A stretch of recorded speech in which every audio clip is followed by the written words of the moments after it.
হরে কৃষ্ণ। ভগবান শ্রীকৃষ্ণ এই ধরাতলে চলে এসেছেন। আজ ওনার আবির্ভাব তিথি অর্থাৎ জন্মাষ্টমীর মহাপর্ব।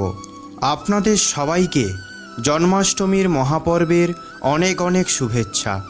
যিনি মদনকেও মোহিত করেন, এমনই আমাদের নন্দের নন্দন মদনমোহনের আজকে জন্মদিবস অর্থাৎ ভগবান শ্রীকৃষ্ণের প্রকট দিবস, যা আমরা জন্মাষ্টমী নামে পালন করে থাকি। তো আজকের এই অত্যন্ত পবিত্র আর সৌভাগ্যশালী দিনের প্রাতঃবেলায় জন্মাষ্টমীর একটি পৌরাণিক কাহিনী শ্রবণ করা যাক। আর এই কাহিনীটি হলো ভগবান শ্রীকৃষ্ণের আবির্ভাব অর্থাৎ জন্মের কাহিনী, যা স্বয়ং মা ধরিত্রী বর্ণনা করেছিলেন। তো চলুন আজকের এই জন্মাষ্টমী তিথিতে সুন্দর প্রাতঃকালে শ্রবণ করা যাক জন্মাষ্টমীর ব্রত কথা। তো চলুন আজকের কাহিনী শুরু করা যাক। ধরিত্রী মাতা বললেন, আমি ধরিত্রী অনন্তকাল ধরে এই ব্রহ্মাণ্ডে ভ্রমণ করতে করতে অনন্ত যুগ পার করে এসেছি। আমি সত্যযুগে সূর্যোদয় দেখেছি আর অধর্মের অন্ধকারও দেখেছি। পাপীদের বোঝা আমার এই আঁচলেই বাঁধা ছিল। অনেক তপস্বী আর রাজারা আমার গৌরবান বৃদ্ধি করেছে। এমনই সব ইতিহাসের কাহিনীর মধ্যে একটি কাহিনী আমার হৃদয়কে প্রসন্ন করেছে। কি সেই কাহিনী? চলুন জানা যাক। এই সময় অনেক আসুরিক শক্তিরা আমাকে আতঙ্কিত করে রেখেছিল। তাই আমি সোজা চলে গিয়েছিলাম আমার পিতার কাছে। আমার করুণ অবস্থা দেখে তিনি আমাকে পরম পুরুষোত্তম ভগবান শ্রীবিষ্ণুর কাছে ক্ষীর সমুদ্রের তটে নিয়ে গেলেন।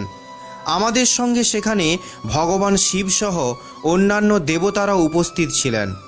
আমরা সবাই মিলে ভগবান বিষ্ণুর কাছে প্রার্থনা করলাম আর তারপর পেলাম এক দিব্য বার্তা।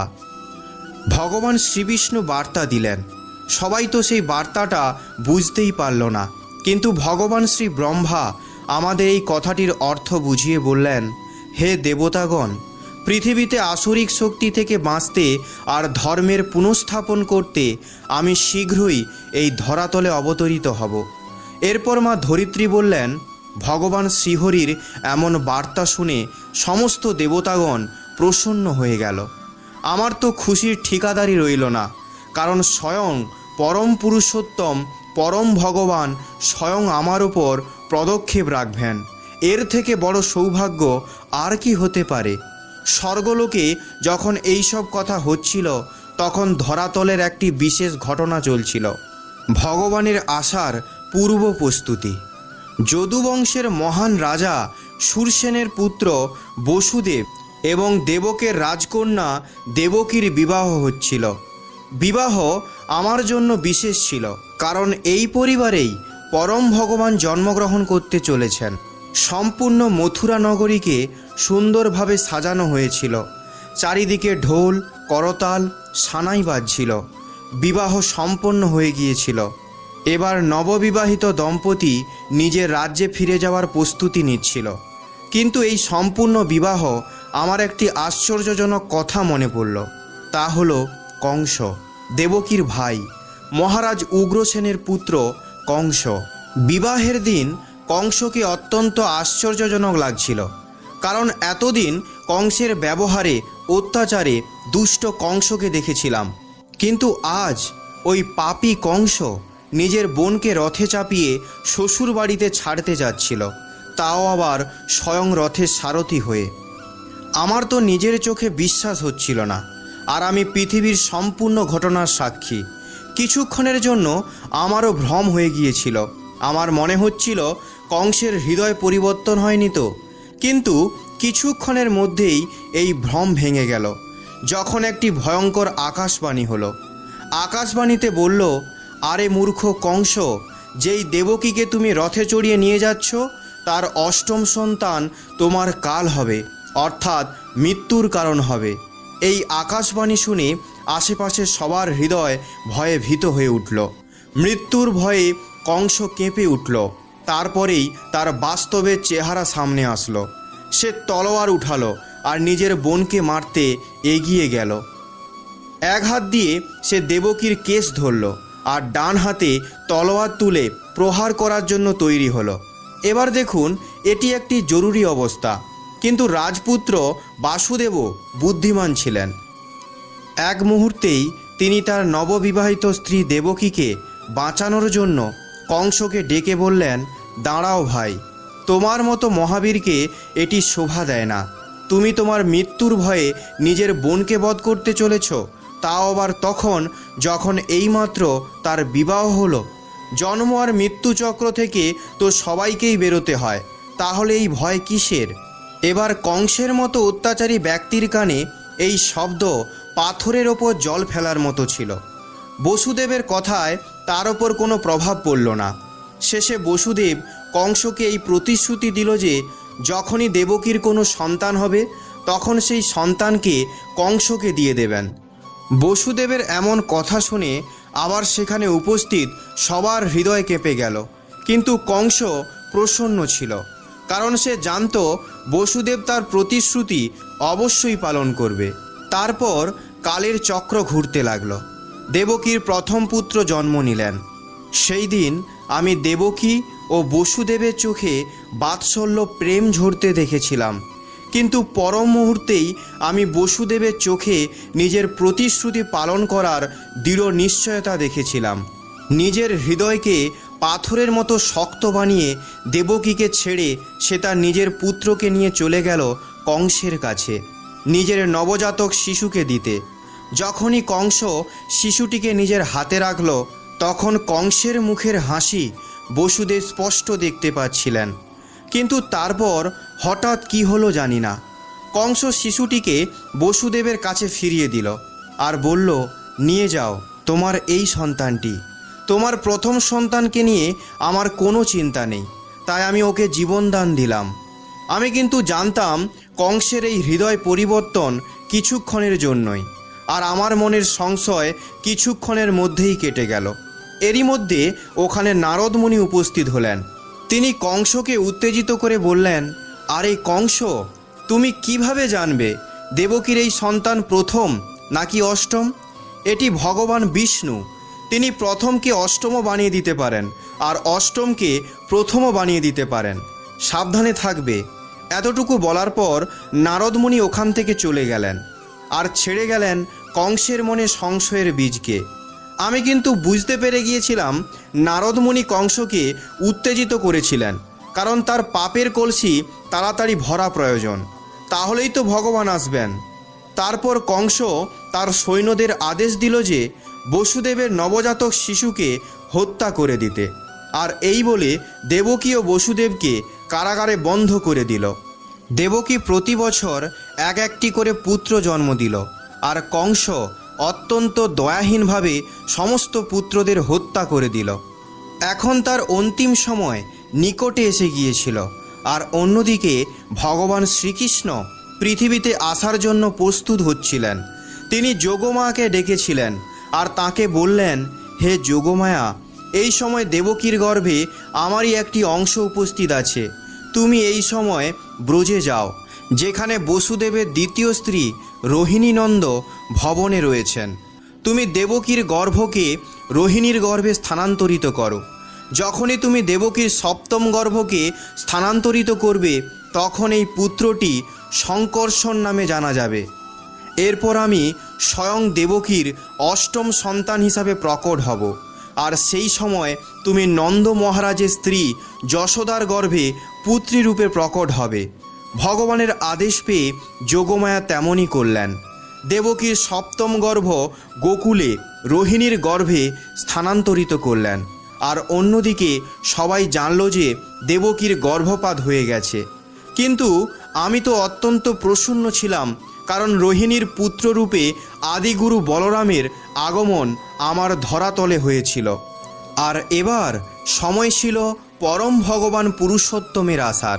আমি ওই মুক্তির জন্য অত্যন্ত উৎসুকপূর্বক প্রতীক্ষা করছিলাম। আমি কারাগারে দেখলাম সর্বপ্রথমে বাসুদেব শ্রীকৃষ্ণ বসুদেবের হৃদয়ে প্রকট হলেন। তারপর সেখান থেকে তিনি দেবকীর হৃদয়ে গেলেন। তারপর তিনি যখন দেবকীর হৃদয় থেকে গর্ভে প্রবেশ করলেন, তখন দেবকী অত্যন্ত তেজময় হয়ে উঠলেন। ওনার সৌন্দর্য বেড়ে গেল, চারিদিকে প্রকাশ ছড়িয়ে গেল। আর ব্রহ্মা, দেবাদিদেব সহ সমস্ত দেবদেবতা ভগবানকে স্বাগত জানাতে আর ওনার স্তুতিপাঠ করার জন্য ওখানে উপস্থিত হলেন। তারপর সেই শুভ মুহূর্ত উপস্থিত হলো, যার জন্য আমি অনেক সময় ধরে প্রতীক্ষা করছিলাম।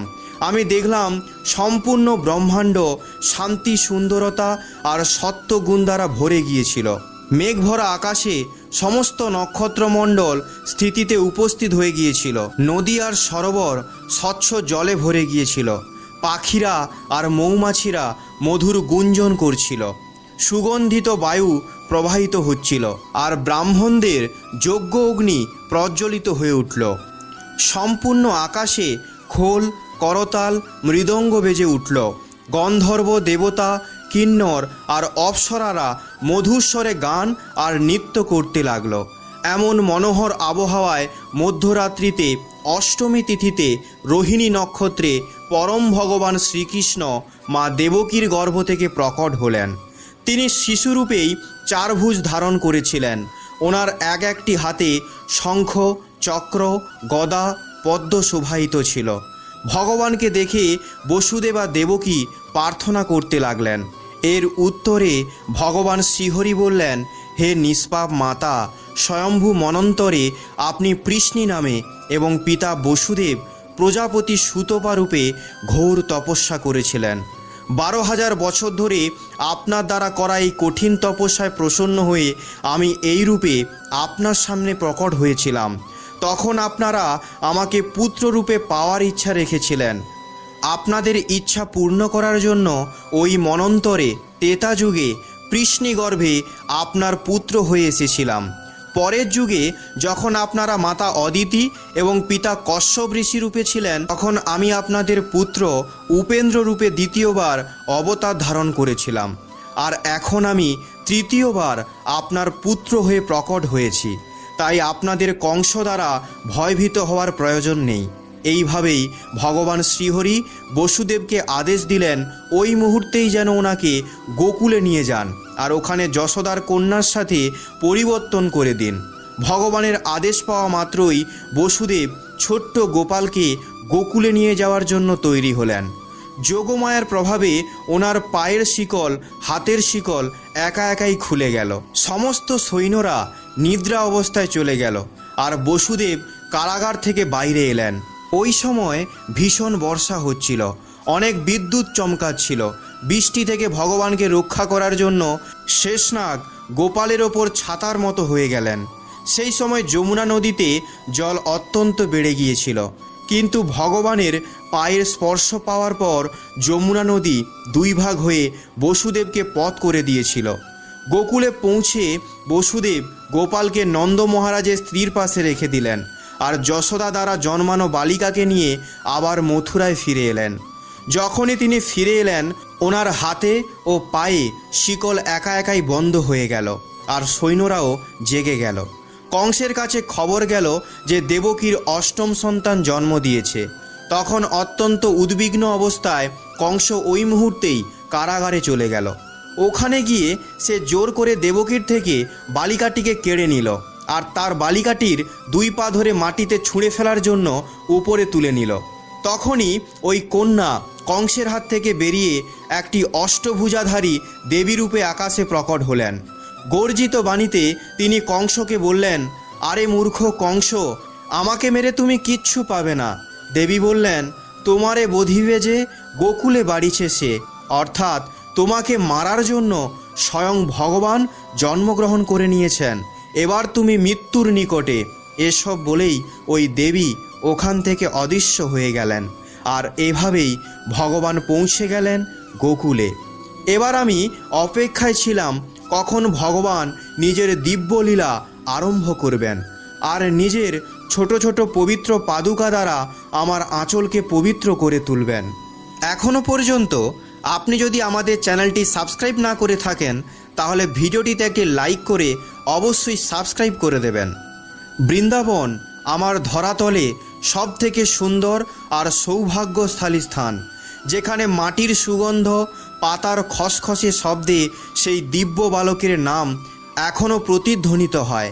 যেখানে যমুনার জলোচ্ছ্বাস এখন ওই দিব্য বালকের গুণগান গাইছে, যেখানে প্রবাহিত সুগন্ধি বায়ু ওই বালকের উপস্থিতি বহন করে নিয়ে যায়। এটা সেই স্থান যেখানে আজ থেকে প্রায় 5000 বছর পূর্বে দিব্য বালক নিজের মনোহর লীলা দ্বারা ভরিয়ে দিয়েছিল। ওটি সেই বালক যাকে আমরা সবাই কৃষ্ণ নামে জানি। মাতা ধরিত্রী বললেন, আমি পৃথিবী, চলুন আপনাদের সবাইকে আজ ওই কালখণ্ডে যাত্রা করিয়ে নিয়ে যাব, আমার ধরাতলের সব থেকে পবিত্র স্থানে আর আমার জীবনকালের সব থেকে সৌভাগ্যশালী সময়ে। এটি সেই সময়ের কথা যখন পরম ভগবান শ্রীকৃষ্ণ আমার মাটির আঁচলে কোলকে নিজের ছোট ছোট পা দ্বারা পবিত্র করেছিলেন। যখন গোকুলবাসীরা জানতে পারল যে নন্দ মহারাজের ঘরে এক পুত্রের জন্ম হয়েছে, তখন ওনাদের খুশির কোনো ঠিকানা থাকলো না। নন্দ মহারাজ ও ওনার স্ত্রী যশোদা নিজের পুত্র জন্মের আনন্দে একটি ভৈব উৎসবের আয়োজন করেছিলেন। সমস্ত গোকুলবাসীরা তাতে অত্যন্ত উৎসাহিত হয়ে অংশগ্রহণ করেছিলেন। গর্গমুনি বালককে নাম দিয়েছিলেন কৃষ্ণ, অর্থাৎ যে সবাইকে আকর্ষণ করে। আর এটা তো সত্যই, এমন কেউ নেই যে কৃষ্ণ দ্বারা আকর্ষিত হয়নি। এই কারণে ওনাকে প্রেম করা লোকের সাথে সাথে শত্রুতা করার লোকেরও অভাব ছিল না। ওই সময়কার দুষ্ট রাজা কংস কৃষ্ণকে মারার জন্য অনেক অসুর পাঠিয়েছিলেন। আমার এখনও স্পষ্টভাবে মনে আছে, কৃষ্ণ মহোৎসব সমাপ্ত হওয়ার কিছুদিন হয়েছিল। নন্দ মহারাজ নিজের গ্রামের কর জমা করতে মথুরায় গিয়েছিলেন, আর ওনার পেছনে গোপনে একটা বড় বিপত্তি নেমে এসেছিল, তাও আবার একটি স্ত্রী রূপে। কংস একটি ভয়ানক রাক্ষসী পুতনাকে আদেশ দিল সে যেন 7 দিনের সমস্ত শিশুদের হত্যা করে। তাদের মধ্যে যদি তার কাল থাকে তাহলে সেও মারা যাবে। পুতনা একটি খেচড়ি ছিলেন, অর্থাৎ যে আকাশে উঠতে পারে। তার কাছে অনেক মায়াবী শক্তি ছিল, সে যা চাইবে সে সেই রূপ ধারণ করতে পারে। কংসের আদেশ পাওয়া মাত্রই সে মথুরায় এসে শিশুদের ওপর নিজের ভয়ানক কার্য করা শুরু করে দিল। আর এইভাবেই শিশুদের হত্যা করতে করতে একদিন আকাশপথে গোকুলে এসে পৌঁছালো। সে জানতে পেরেছিল এই গ্রামেরই নন্দ মহারাজের ঘরে কিছুদিন পূর্বেই একটি পুত্র জন্ম নিয়েছে, তাই ওই বালকটি এখন তার শিকার। কিন্তু সে চালাক ছিল, তাই তার কার্য সম্পন্ন করার জন্য সে অত্যন্ত সুন্দর স্ত্রীরূপ ধারণ করল। সে তার চুলে সুন্দর মালতী পুষ্প দিয়ে সাজিয়েছিল। সে সুন্দর বস্ত্র আভূষণ ধারণ করেছিল। তাকে দেখে সমস্ত গ্রামবাসীরা আকর্ষিত হচ্ছিল। বিশেষ করে পুরুষদের নজর তো তার ওপর থেকে সরছিলই না। গোপীদের মনে হচ্ছিল হাতে পদ্মফুল নিয়ে যেন সাক্ষাৎ লক্ষ্মী দেবী এসেছেন, যিনি নিজের স্বামী শ্রীকৃষ্ণকে দর্শন করার জন্য বৈকুণ্ঠ থেকে নেমে গোকুলে এসে গিয়েছেন। কিন্তু আসলে সে তো একটি দুষ্ট রাক্ষস ছিল। সে কৃষ্ণকে বিষপান করাতে এসেছিল। পুতনা সেদিন নির্লজ্জ হয়ে নন্দভবনে প্রবেশ করছিল। তাকে কেউ সন্দেহ করছিল না, কারণ সে তার আসল রূপ লুকিয়ে এসেছিল। যশোদা এবং রোহিণী মাতাও তাকে মন্ত্রমুগ্ধ হয়ে দেখতে লাগলো। নিজের সুন্দর রূপের পেছনে রাক্ষসী পুতনা তার বক্ষযুগলে বিষ লাগিয়েছিল, যাতে যখনই কৃষ্ণ দুগ্ধপান করতে আসবে তখনই তার মৃত্যু হয়ে যায়। শ্রীকৃষ্ণ এবং পুতনা সামনাসামনি ছিল। যখনই পুতনা শ্রীকৃষ্ণকে দেখল তখন তার অনুভব হলো এটি কোনো সামান্য বালক নয়। একইভাবে যখন ছোট গোপাল পুতনাকে দেখল তখন তার ক্রোধ হলো, কারণ সে নির্দোষ শিশুদের হত্যা করেছিল। পুতনা ছোট গোপালকে কোলে নিল আর নিজের দুগ্ধপান করানোর জন্য প্রস্তুত হলো। পুতনা তাকে শক্ত করে ধরেছিল। অন্যদিকে ছোট্ট গোপাল দুগ্ধপান করতে করতে তার জীবনও পান করে নিচ্ছিল। পুতনার অত্যন্ত কষ্ট হলো। সে জোরে জোরে চিৎকার করতে লাগলো, আমাকে ছেড়ে দাও, আমি মরে যাচ্ছি, আমাকে ছেড়ে দাও। তার সাথে সাথে আশেপাশের সমস্ত লোকেরাও ভয়ে কাঁপছিল। পুতনা ঘামে ভিজে গিয়েছিল। তার চোখ দুটো খুলে বেরিয়ে আসতে লাগলো। তার নকল রূপ সরে গিয়ে আসল বাস্তবিক রূপ সবার সামনে প্রকট হয়ে গিয়েছিল। পুতনা চারিদিকে দৌড়ে দৌড়ে নিজের থেকে গোপালকে ছাড়াতে চাইছিল। শেষে সে মাটিতে লুটিয়ে পড়ল। তার বিশাল দেহটি 12 মাইল লম্বা ছিল। তার চিৎকার শুনে সমস্ত গোকুলবাসী অত্যন্ত চিন্তিত হয়ে গেল। আর এই বিশাল রাক্ষসীকে দেখে সবাই আশ্চর্য হয়ে গেল। গোপীরা রাক্ষসীর বক্ষতল থেকে গোপালকে তুলে যশোদা মাকে দিয়ে দিলেন। যশোদা মায়ের তো ভয়ে প্রাণী বেরিয়ে গিয়েছিল। নিজের প্রিয় পুত্রকে সংকট থেকে বেরাতে দেখে তিনি অত্যন্ত চিন্তিত হয়ে গিয়েছিলেন। কাঁদতে কাঁদতে তিনি নিজের প্রিয় পুত্রকে জড়িয়ে ধরলেন। সমস্ত গোপীরা ছোট্ট গোপালকে সুরক্ষা প্রদান করার জন্য ভালো করে গোমূত্র দ্বারা তাঁকে স্নান করালেন আর ভগবান বিষ্ণুর কাছে প্রার্থনা করলেন। অন্যদিকে এসব ঘটনা ঘটার পরে নন্দ মহারাজও মথুরা থেকে ফিরে এসেছিলেন। উনি যখন এই রাক্ষসীর বিশাল শরীরকে দেখলেন তিনি চিন্তিত হয়ে পড়লেন। তিনি দৌড়ে গিয়ে ভবনে গিয়ে ছোট্ট গোপালকে কোলে নিলেন। গোকুলবাসীরা পুতনার মৃত শরীরকে টুকরো টুকরো করে দিলেন আর কাঠের চিতা বানিয়ে অগ্নিদাহ করে দিলেন। যখন পুতনার দেহটি অগ্নিদাহ করা হচ্ছিল তখন তার শরীর থেকে অঘরুর মতো সুন্দর গন্ধ বেরিয়ে সম্পূর্ণ আবহাওয়ায় ছড়িয়ে গিয়েছিল। সেই সময় আমার অত্যন্ত আশ্চর্য লাগলো, একটি রাক্ষসীর শরীর থেকে এমন দিব্য সুগন্ধ কিভাবে বেরোতে পারে। তারপর আমি এর উত্তর পেলাম যখন সুখদেব গোস্বামী এই কাহিনী বর্ণনা করেছিলেন। তিনি বললেন, যেহেতু পুতনা একটি মাতারূপে কৃষ্ণকে দুগ্ধপান করানোর ইচ্ছায় ভগবানের কাছে গিয়েছিলেন, তার ইচ্ছা পূরণ করে ভগবান তার দুগ্ধপান করেছিলেন, তাই তাকে মায়ের সম্মান দিয়ে মুক্তি প্রাপ্তি করলেন। তো এমনই হলেন আমাদের প্রিয় শ্রীকৃষ্ণ। যদি কেউ ভুল উদ্দেশ্য নিয়ে তার সেবা করে তবুও তিনি তাকে সর্বোচ্চ গতি প্রদান করেন। তাহলে ভাবুন তো ওনার ভক্তদের জন্য উনি কি না কি করতে পারেন। পরম ভগবান শ্রীকৃষ্ণের অধিক থেকে অধিক কৃপায় একত্রিত করার প্রয়াস করুন। বেশি বেশি করে হরে কৃষ্ণ মহামন্ত্রের জপ করে, অধিক হরিকথা শ্রবণ করে আর এই হরিকথাটি অধিক লোকের সাথে শেয়ার করে এই মাসে করা যে কোনো আধ্যাত্মিক কাজ আপনাকে হাজারো গুণ বেশি ফল প্রদান করবে। চলুন এই অত্যন্ত পবিত্র মঙ্গলময় জন্মাষ্টমী কাহিনীকে সফল বানিয়ে ছোট্ট গোপালকে নিজের মন, মস্তিষ্ক আর হৃদয়ে সর্বদা ধারণ করে রাখুন। হরে কৃষ্ণ, রাধে রাধে।